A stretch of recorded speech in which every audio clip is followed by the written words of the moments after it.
하나님 말씀은 구약성경 에스더 4장 10절에서 17절까지의 말씀입니다.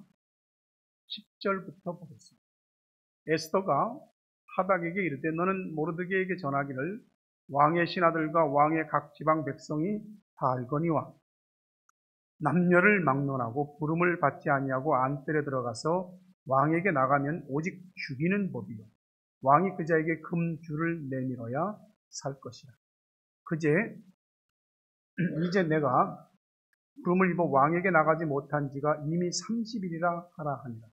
그가 에스더의 말을 모르드게에게 전하매 모르드가 그를 시켜 에스더에게 회답하되 너는 왕궁에 있으니 모든 유다인 중에 홀로 목숨을 건지리라 생각하지 말라. 이때에 네가 만일 잠잠하여 말이 없으면 유다인은 다른 데로 말미암아 노임과 구원을 얻으려니와 너와 네 아버지 집은 멸망하리라.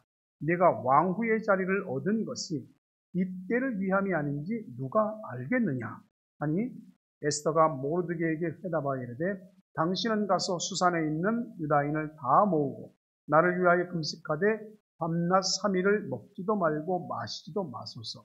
나도 나의 시녀와 더불어 이렇게 금식한 후에 규례를 어기고 왕에게 나아가리니 죽으면 죽으리이다 한다. 모르드게가 가서 에스더가 명령한 대로 다 행하니라. 아멘. 한 주간 동안도 하나님이 여러분의 모든 현실의 삶을, 마음을 지켜주시고 주일까지 인도하신 줄 믿습니다. 해마다 그 교회 화단에 핀겨 있는 수국이 수북하게 핍니다. 수북하게 펴서 또 쫙 잘라냈는데 또 다시 피기 시작합니다. 그 마른 나뭇가지 속에 그 생명의 연한 순을 담고 있는 것이 해마다 볼수록 신기하기만 합니다. 하나님께서 여러분의 심령에도 새 생명의 은혜와 시들어가는 모든 것에 소성하게 되는 그런 기운을 주시기를 주의 이름으로 축원합니다. 서로 함께 인사하십시다. 사랑합니다. 축복합니다. 자기 자신에게 묻고 옆 사람에게도 물으셔도 됩니다. 시작. 이때를 위함이 아닌지 누가 알겠느냐. 세상 만사가 다 때가 있더라고요. 근데 그 때라고 하는 것이 딱 캐치하기도 하지만 놓치기도 합니다.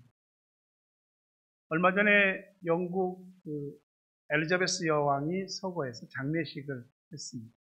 그 장례식을 주관하는 모든 주관자와 절차는 앵글리칸 처치, 성공의 대주교가 다 인도하고 기독교식으로 다 했습니다. 하지만 실제적으로 영국의 앵글리칸 처치는 사실 하나님 앞에서 생명을 많이 잃었죠. 뉴질랜드도 마찬가지입니다. 뉴질랜드는 영연방 국가잖아요. 영국 사람들이 와서 뉴질랜드를 세웠거든요. 그런데 여러분 아시다시피 뉴질랜드도 가장 큰 교단이 앵글리칸 처치, 성공회입니다. 하지만 이 성공회가 하나님 앞에서 자신의 존재가 무엇인지, 교회가 자신의 존재가 무엇인지, 그리고 교회가 이 세상과 사회 속에서 해야 될 일이 뭔지, 이런 부분들을 다 놓쳤습니다. 그거는 오늘날 전 세계에서 알게 모르게 확산되어져 있는 동성애에 관한 문제에 있어서 교회가 잭소리도 못한 거죠. 국가의 법이 동성애를 동성애 결혼을 합법화할 때도 아무 소리 못했고, 또 급기야는 성공의 교회 안에서 동성애자들이 와서 결혼식을 할 수 있도록 교회를 내주는 것도 앵글리칸 처치가 다 허용했습니다. 이것이 하나님께서 주신 자신의 때에 교회가 자신의 존재 목적과 존재 의식을 세상에 나타내지 않았기 때문에 오늘날 그와 같은 일이 생기는 겁니다. 이게 남의 일 같아도 우리 그런 일은 이제 없겠죠. 우리 애들이 어느 날 와서 우리 아들이 남자애를 데리고 와서 나 얘하고 결혼할 거야. 우리 딸이 여자애를 데리고 와서 나 얘하고 같이 살 거야. 이런 일들이 생긴다면 얼마나 끔찍하겠습니까? 여러분, 그래, 난 네 개성을 존중해. 어? 그렇게 얘기하겠습니까? 다 때를 놓치고 그때에 나서서 해야 될 말과 해야 할 일을 하지 않았기 때문에 오늘날 교회가 세상에 말려 들어가고 세상이 교회를 종이호랑이로 보게 됩니다. 오늘도 다르지 않습니다. 우리가 우리에게 주어진 때에 우리가 하나님의 사람으로서 또 우리의 가정과 사회 속에서 우리 빛과 소금으로 우리 자신을 나타내지 않으면 우리 자신도 그렇게 동화될 것이고 먹혀 들어가게 될 겁니다. 하나님이 우리를 뉴질랜드 이곳 이 땅에 오게 하신 것도 다 뜻이 있고 여기서도 우리가 하나님의 뜻을 행해야 되는 때가 있습니다. 그 때는 지금입니다. 꽃이 꽃 한 송이를 피우는데도 다 때가 있습니다. 한국은 가을이 단풍이 완연해지고 있지만 여기는 이제 봄이잖아요. 벚꽃이 흐드러지게 피고 집니다. 많은 꽃들이 이름 없는 들풀들도 그렇게 피고 지겠죠. 근데 그런 꽃 한 송이 피우는데도 다 때가 있어요. 땅 속에서 웅크리고 있는 때가 있고 그 가지에 생명의 새순을 틔우고 자라야 될 때가 있고 꽃망울이 맺힐 때가 있고 꽃이 만개해서 필 때도 있는 겁니다. 이 세상 모든 것이 다 그렇지 않겠습니까? 자연도 그냥 자연이 돌아가는 게 아니고 봄, 여름, 가을, 겨울의 4계절로 순환이 계속되면서 바뀌고 있습니다. 인류 역사도 마찬가지입니다. 한 나라와 또 어떤 한 민족이 일어서고 망하는 것도 다 때가 있습니다. 우리 개인도 마찬가지입니다. 우리에게도 다 때가 있습니다. 그건 자기 인생에서 자기에게 주어진 때인데요. 그 때를 우리가 인식하느냐 인식하지 못하느냐에 따라서 그 때를 우리가 감당해내느냐 감당하지 못하느냐에 따라서 우리의 삶의 모습과 삶의 퀄리티는 달라지게 될 겁니다. 다만 우리가 그 때를 모를 뿐이죠. 전도서 3장 보니까 범사의 기한이 있고 천하 만사가 다 때가 있다 그럽니다. 그러면서 쭉 나오는 말씀이 제가 성경은 다 기록하지 않았지만 날 때가 있고 죽을 때가 있고 심을 때가 있고 심은 것을 뽑을 때가 있고 죽일 때가 있고 치료할 때가 있고 헐 때가 있고 세울 때가 있고 또 울 때가 있고 웃을 때가 있고 슬플 때가 있고 춤출 때가 있고 돌을 던져버릴 때가 있고 돌을 거둘 때가 있고 안을 때가 있고 않는 일을 멀리할 때가 있고 찾을 때가 있고 잃을 때가 있고 지킬 때가 있고 버릴 때가 있고 찢을 때가 있고 꿰맬 때가 있고 잠잠할 때가 있고 말할 때가 있고 사랑할 때가 있고 미워할 때가 있고 전쟁할 때가 있고 평화할 때가 있는 이 때라고 하는 것, 이것이 우리 인생 속에서 지금 흘러가고 있는 것. 이 때가 뭡니까? 타임이지요. 시간입니다. 이 때라고 하는 것에는 우연이 없습니다. 하나님께서 우리 인생에 허락하신 때는 다 하나님의 정확한 시간에 하나님의 큰 그림 속에 이루어지고 있습니다. 흔히들 사람들은 기독교가 보이지 않는 천국이니 이런 얘기하고 영적인 얘기하니까 기독교가 현실과 동떨어진 종교 그렇게 생각하고 그렇게 말하기도 합니다. 사실은 그렇지 않습니다. 기독교는 현실을 외면시하거나 도피하는 종교가 아닙니다. 아니 오히려 현실적이죠. 현실 속에 들어가서 그 현실을 헤집고 들어가 변화시키고 바꾸는 이 파이오니아적인 개척자적인 그런 마인드를 가지고 있는 게 기독교입니다. 그런 기독교가 이 세상에서 그런 영적인 스피리추한 영적 의식들을 잃어버릴 때 이 세상에서 아무것도 아닌 것이 되는 거죠. 세상과 똑같아지는 겁니다. 세상 사람들이 생각하는 것과 똑같이 생각하고 그들의 고민과 똑같아지고 그들의 삶의 라이프 스타일과 똑같아지게 되는 거죠. 여러분 살면서 정말 억압되고 힘들고 무섭게 느껴졌던 그런 경험들이 혹 있습니까? 끝날 것 같은 막 그런 거. 사람들은 뭘 무서워할까요? 글쎄 뭐 많이 개별적으로 있겠지만은 사람들은 가난을 싫어합니다. 가난을 무서워하기도 하고. 사람들은 병을 두려워합니다. 이 병이 그냥 타블렛, 알약 몇 개 먹고 나올 수 있으면 괜찮은데 이게 고칠 수 없는 병이라고 한다면 두려워. 그래서 사람들이 진짜 무서워하는 것은 사실은 그런 것이 아닙니다. 진짜 무서운 건 자신의 삶에서 의미 상실, 목적 상실, 그로 인해서 오는 허무감. 이게 가장 무서워요. 그걸 경험해 보지 않으면 아무도 모르는 겁니다.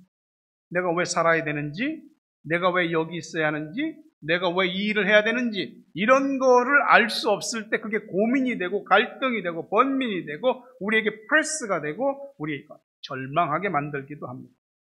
어떤 사람이 누구는 뭐 평생 꿈도 못 꿀 명문대학을 입학해서 다니다가 갑자기 그만둬 버립니다. 고액의 연봉을 받는 1년이면 20억, 30억씩 연봉을 받는 기업의 CEO가 갑자기 사퇴를 합니다. 뭔가 새로운 것을 하고 싶어서 그렇게 말도 합니다. 사실은 말이죠. 자기가 하는 일에서 의미를 찾지 못하기 때문에 그만두는 겁니다. 사람이 자신의 삶을 왜 스스로 끊는 자살을 합니까? 자신의 삶에서 살아야 될 이유를 발견하지 못하기 때문에 그렇죠. 인간은 짐승하고 다르잖아요. 데카르트가 말한 것처럼 나는 생각한다, 고로 나는 존재한다. 인간은 사유하는 존재, 철학적인 존재입니다. 인생과 삶에 대해서 생각할 줄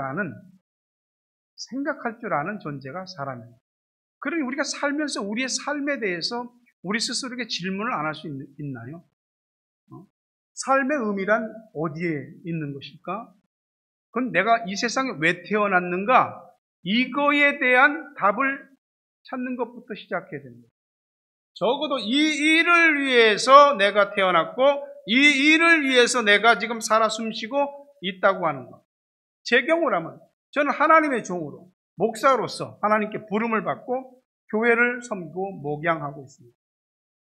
그것이 제게 주어진 제 평생의 일입니다. 그래서 그것에 모든 것을 걸고 또한 아무리 힘든 일이 있어도 그것을 위해서 견뎌내고 참는 거죠. 우리가 살면서 내가 누구를 위해서, 무엇을 위해서 내 인생이 지금 이렇게 사용되어지고 있는가? 아니, 그보다 더 중요한 질문은 나 무엇을 위해서 죽을 수 있을까라고 하는 이 질문이죠. 어느 순간에 우리가 죽을지는 알 수 없지만 내 생을 바쳐서 죽을 만한 이유가 이것 때문에 내가 내 생을 바친다. 이것 때문에 내 삶도 바친다라고 하는 그 답을 찾지 못하면 그것 때문에 나중에는 허무감이 오게 됩니다. 살면서 이런저런 결단을 합니다. 어떤 결단들은 굉장히 중요한 시점에서 중요한 결정들을 하게 됩니다. 본문에 나오는 에스더 얘기가 우리가 잘 알고 있는 말씀입니다. 이스라엘은 사울, 다윗까지 이어지는 통일왕국 시대를 지나서 솔로몬까지 이어지는 통일왕국 시대를 지나서 솔로몬의 아들인 르호보암 때에 나라가 남북으로 쪼개집니다. 북쪽은 북이스라엘, 남쪽은 남유다. 이렇게 나라가 갈라지고 우리가 남북 분단과 이렇게 대결 구도를 가지고 있는 거죠. 그렇게 남북이 대결합니다. 그러다가 북이스라엘은 아수르, 오늘날 시리아죠. 시리아가 망하고 남유다는 바벨론, 오늘날 이라크입니다. 각각 나라가 망합니다.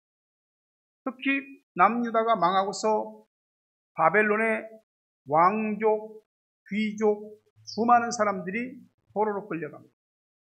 그리고 짐승만도 못한 삶을 살고 그발 강가에서 개돼지 같은 삶을 살고 있죠. 그 중에서 하나님의 은총을 받은 사람이 하나 있는데 그게 에스더라고 하는 여성입니다.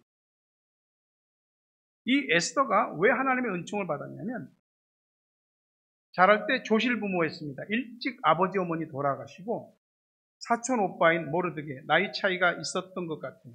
모르드게가 딸처럼 양육했다고 합니다.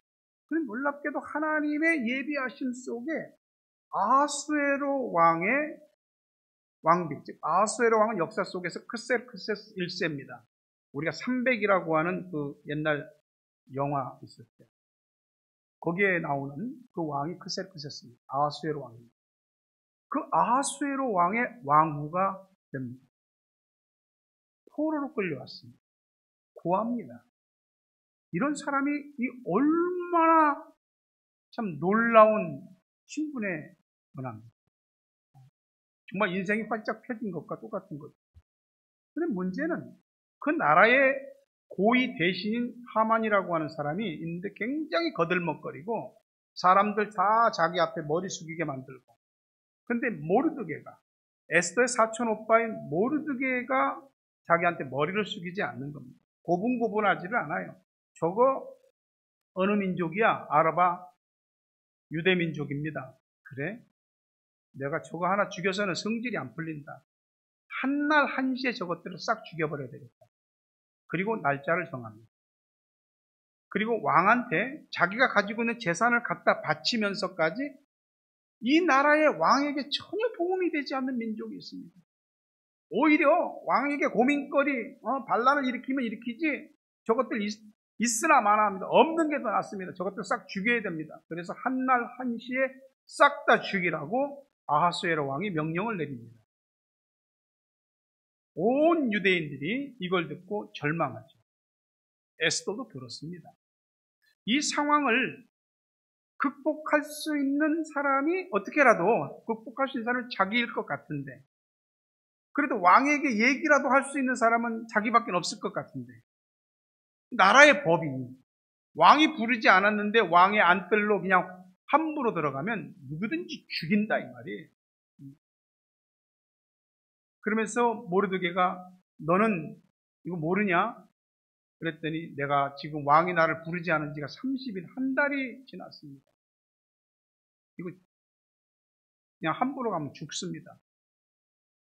이때에 이러지도 저러지도 못하는 에스더에게 모르드게가 강하게 말합니다. 13절 14절인데 모르드게가 그를 시켜 에스더에게 회답하여 너는 왕궁에 있으니 모든 유다인 중에 홀로 목숨을 건지리라 생각하지 말라. 이때에 내가 만일 잠잠하여 말이 없으면 유다인은 다른 데로 말미암아 노임과 구원을 얻으려니와 너와 네 아버지 집은 멸망하리라. 내가 왕후의 자리를 얻은 것이 이때를 위함이 아닌지 누가 알겠느냐.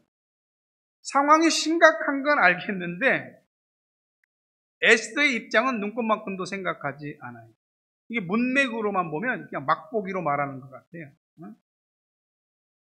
너 혼자 목숨 건질 거라고 생각하지 마.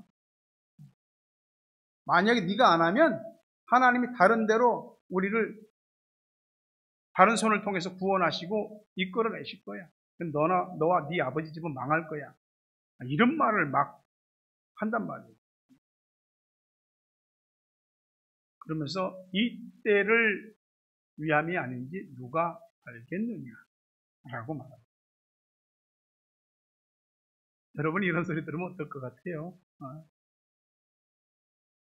참, 말이면 다 한 줄 아나. 나중에도 말씀드리겠지만 에스더가 이것을 하나님의 말씀으로 받아들였어요. 그리고 자기가 해야 할 일을 하죠. 우리는 태어나서부터 지금까지 우리의 나이만큼 세월을 지나왔습니다. 우리 인생 가운데 그냥 흘러 지나가는 시간은 없습니다. 우리 지나온 시간을 돌이켜보면 잘한 일도 있고 잘 못한 일도 있고 보람 있는 일도 있고 참으로 그건 아닌데 실수 또 허물 이런 게 막 기본복이 돼 있을 수도 있습니다. 어떤 일은 내가 그때 참 운명적인 어떤 결정을 잘못해서 정말로 지금까지도 마음이 아프고 이런 수도 있습니다. 근데요, 그 과거가 있어서 오늘이 있는 겁니다. 과거는 지나갔지만 죽은 것이 아니에요. 그 과거의 시간이 오늘의 나를 있게 만든 거예요. 과거라고 하는 것은 과거 자체로는 의미가 없지만 현재 속에서 그 의미를 부여할 때 과거는 우리 속에서 살아있게 됩니다. 미래도 마찬가지입니다.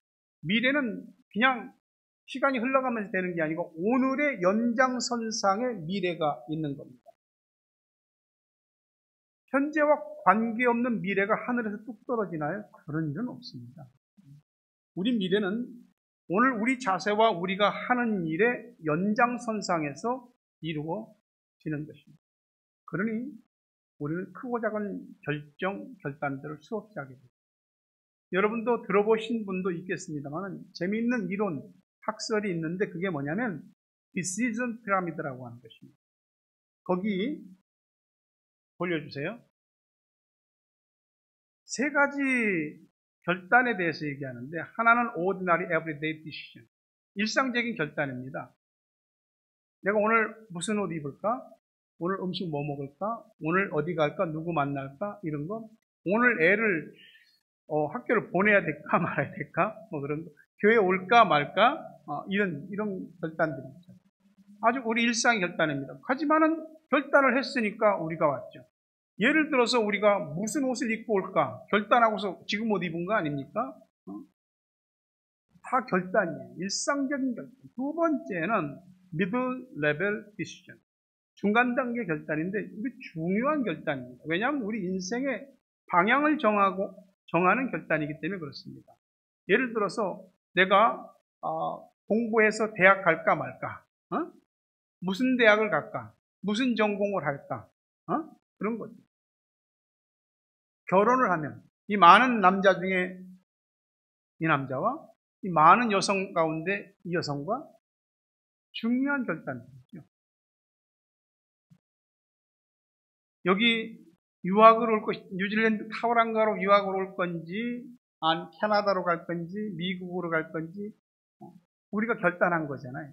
여기 정착할 것인지 안 정착할 것인지, 타우랑가에 남아있을 것인지 타우랑가를 떠날 것인지 다른 데로 갈 것인지, 이런 결단.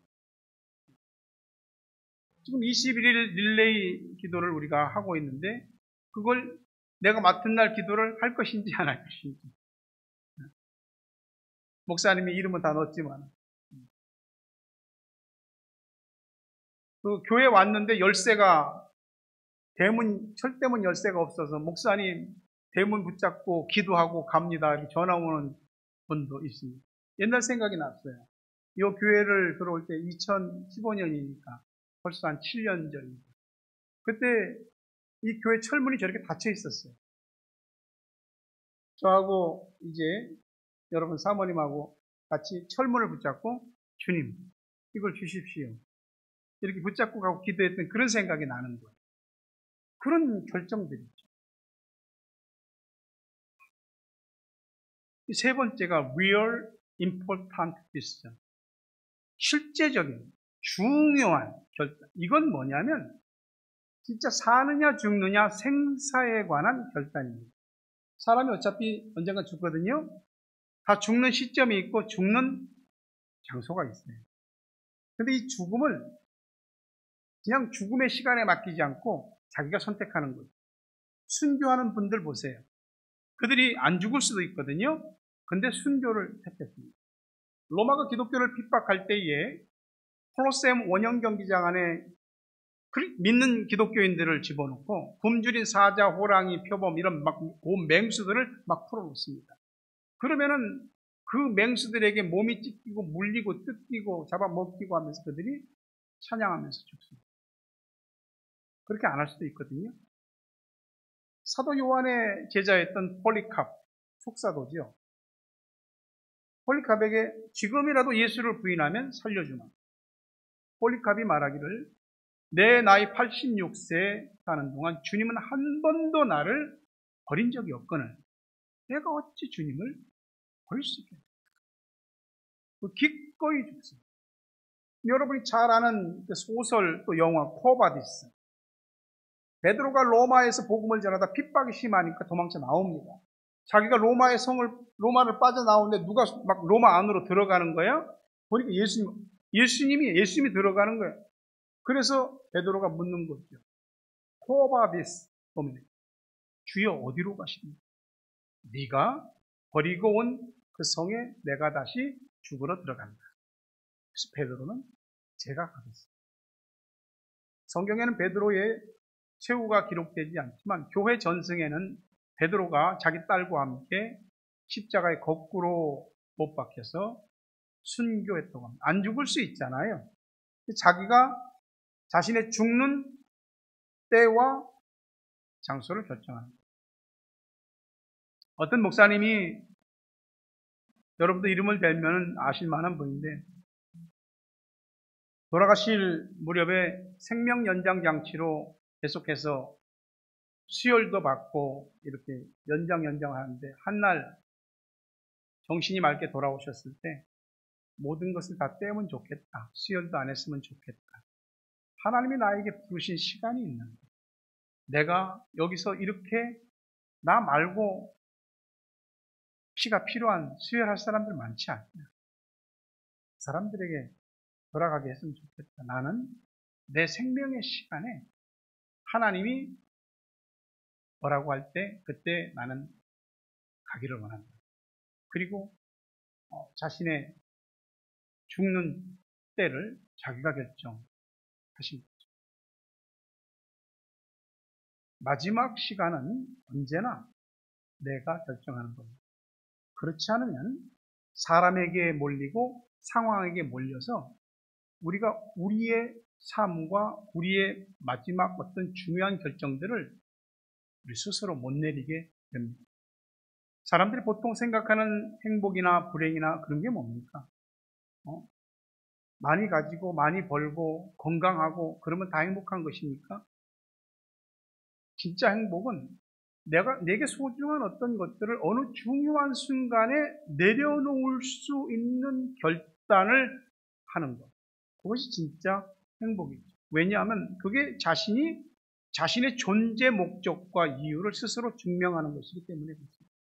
에스더가 포로로 끌려왔다 왕후가 됐습니다. 이게 웬 복이요? 웬 복이영화요? 이런 거 쉽게 내려놓을 수 있습니까? 못 내려놓습니다. 사촌 오빠인 모르드게가 자신한테 매몰차게 얘기한 것 같은데 그 얘기를 하나님이 하시는 말씀으로 들었습니다. 오라버니 이 수산성 안에 있는 모든 유대인들에게 얘기해 주세요. 앞으로 사흘 동안 먹지도 마시지도 않고 금식하라고. 나도 내 시녀들과 함께 금식하고 나라의 법을 어기고라도 왕 앞에 나가겠습니다. 죽으면 죽으리다 하고 나가겠습니다. 때를 알고 그때 자신의 할 일을 알고 나선다면은 그 사람을 통해서 하나님의 일이 이루어집니다. 교회는 말씀을 듣고 은혜 받는 사람 많이도 아니고 모르드게나 에스더 같은 한 두 명만 있어도 교회는 절대 주저앉지 않습니다. 교회는 멈추지 않습니다. 교회는 계속 나가고 하나님의 나라와 의를 이루어가게 됩니다. 여러분에게 주어진 때에 내가 가진 어떤 것들을 내려놓을 수 있을까요? 나는 이 때를 위하여, 이 시간을 위하여 존재한다. 이것이 내가 이 세상에 있는 일, 이것이 내가 탁월함과 샘물교회에 머물고 있는 일, 그거 있습니까? 그거 있어야 됩니다. 그래야지 뚜렷한 의식 속에 자신의 정체성과 삶의 존재의식과 의미를 알고 살게 됩니다. 모세는 80세 하나님 부름받았습니다. 늦은 나이죠. 자기는 생각할 때 40살 때가 하나님의 때라고 생각했는데 하나님이 예비하신 때는 80세예요. 모세는 일생을 120년을 살았습니다. 모세의 시기를 이집트 왕자로서 왕궁에서의 문무를 겸비한 40년, 그리고 살인자가 돼서 미디안 광야로 도망가서 이름 없는 초라 목자로 40년, 그리고 이스라엘 백성들을 이끌고 출애굽하고 광야 40년을 인도한 40년, 또한 120년입니다. 적어도 모세가 생각할 때 내가 이집트의 왕자로 있을 때 배운 학식과 무예를 가지고 또 이 왕자라고 하는 배경을 가지고 이스라엘 백성들을 위해서 좋은 일을 할 수 있을 걸로 생각했어요. 그때가 40살이에요. 그러나 자기가 가지고 있는 지식과 힘을 가지고 그가 할 수 있었던, 최고로 많이 할 수 있었던 이런 기껏 이스라엘 백성들을 학대하는 애굽의 감독관 하나를 죽이는 거였어요. 여러분, 우리의 때와 하나님의 때는 다를 수 있습니다. 그러나 하나님의 때에 모세는 80세에 부름받았고 초라했던 40년의 비참하고 그 비루한 시간들을 보상받고 자신의 실수까지도 선용하시는 하나님께 붙들림받아 사용받았습니다. 예수님도 그랬습니다. 다 때가 있습니다. 예수님이 어느 날 갑자기 오신 게 아니에요. 갈라디아서 4장 4절에 보니까 때가 참에 하나님이 그 아들을 보내사 여자에게서 나게 하시고, 때가 참에 십자가를 주셨고, 때가 참에 부활하셨고, 때가 참에 승천하셨고, 때가 참에 이 땅에 다시 재림하실 겁니다. 우리는 하나님의 시간에서 볼 때에 우리의 인생에서 궁극적인 의미로 보면 버려진 과거도 없고 꿈없는 현실도 없습니다. 우리의 모든 시간들은 하나님이 다 뭉치고 다 다듬고 새롭게 빚어서 오늘을, 내일을 만들어가는 거죠. 우리 과거가 다 이해됩니까? 이해되지 않는 부분도 많습니다. 어떤 사람도 이해 안 되고 상황과 그때 그 현실도 이해 안 되고 나도 내 자신조차도 이해가 안 됩니다. 실수도 있고 죄도 있고 얼룩져 있는데 하지만 다 잊어버리세요. 어쨌든 그 과거 있기에 오늘 내가 있는 것이고 우리의 밝은 내일 동안 오늘이 있기에 내일이 있습니다. 예수님이 하나님이 예수 안에서 우리를 부르셨습니다. 에스더만 하나님께 부름받고 쓰임받았겠습니까? 우리에게도 내려놓음과 희생과 헌신을 요구하십니다. 에스더에게 왕후의 지위가 있었던 것처럼 하나님이 우리에게 주신 뭔가가 있습니다. 내가 왜 존재하고 있는지에 대한 실존 의식과 그 의식 속의 삶에서 어떤 결단들을 여러분이 내릴 수 있어야 됩니다. 나의 관심이 아닌 하나님의 관심이 어디 있는지를 관통하는 그 통찰력, 그 분별력, 그것을 통해서 내가 어떤 사람이고 어떠한 삶을 살아야 할지 이것들이 결정되어지고 그 과정에서 하나님을 경험하게 됩니다. 에스더가 자신에게 주어진 때 죽으면 죽으리다 그랬습니다. 우리가 죽으면 죽으리다는 말을 사실 많이 우리 입으로 하기도 하고 찬양도 그런 찬양도 있고, 근데 실제로 그게 간단한 일이 아닙니다. 하지만 자기의 때에 잠잠하지 않고 나서며 해야 할 일을 한다. 그 사람이 하나님의 구원을 이루며 하나님의 교회와 하나님의 백성들을 이해할 수가 있습니다. 그렇게 쓰임받을 때 선한 영향력을 끼치는 복의 통로, 사람을 살리는 생명의 통로가 됐습니다. 그리고 모르드게를 잡아 죽이고 유대인들을 잡아 죽이려고 했던 그 날은 유대인들에게 구원받은 축제의 날이 됐습니다. 하만이 대신 죽었어요. 이 날을 부림절, 그러니까 히브리어로 푸르라고 하는 말인데 이 부르라고 하는 주사입니다. 주사이라는 말에서 유래됐습니다. 하만이 유대인을 언제 죽일지 주사위를 던져서 날짜를 정했거든요. 이 날은 초상집이 잔치집으로 바뀐 날입니다. 슬픔이 변하여 기쁨이 되고 춤을 춘 날입니다. 그래서 유대인들은 부림절이 되면 에스더서를 다 읽습니다. 그리고 부림절이 되면 모르드게의 명령처럼 사람들이 다 음식을 만들어 이웃과 나누고 또 가난한 사람들에게 선물을 주는 명절이 되게 됐습니다. 여러분이 지금까지 살아오면서 여러 때를 지나왔을 겁니다. 하나님이 우리에게도 중요한 결단을 요구하십니다. 에스더의 왕후의 지위에 있던 그 왕후의 지위를 썼던 것처럼 우리의 것을 하나님이 쓰시려고 합니다. 우리에게 믿음을 주신 이유가 뭡니까? 우리에게 지혜를 주시고 우리들에게 물질과 재능과 능력과 은사를 주신 이유가 뭡니까? 어느 때에 우리의 믿음과 지혜와 또 능력과 은사, 재능, 물질 이런 것들은 쓰임을 받겠습니까? 바로 이때가 그때가 아니겠습니까? 때는 항상 지금입니다. 하나님이 여러분에게 내가 어떠한 사람이 되어야 되고 어떤 삶을 살아야 될지에 대해서 말씀하시면 그 일에 있어서 제가 하겠습니다 하고 나서십시오. 그때 여러분은 비로소 존재의식을 가진 사람이 되고 삶의 의미를 분명히 깨닫는 그런 거룩하고 성숙하고 원숙한 사람이 됩니다. 이 깨달음이 있어서 여러분의 생애에 가장 중요한 때 가장 중요하게 쓰임받고 가장 큰 은혜와 복을 받는 여러분 되시기를 주의 이름으로 축원합니다. 어느 민족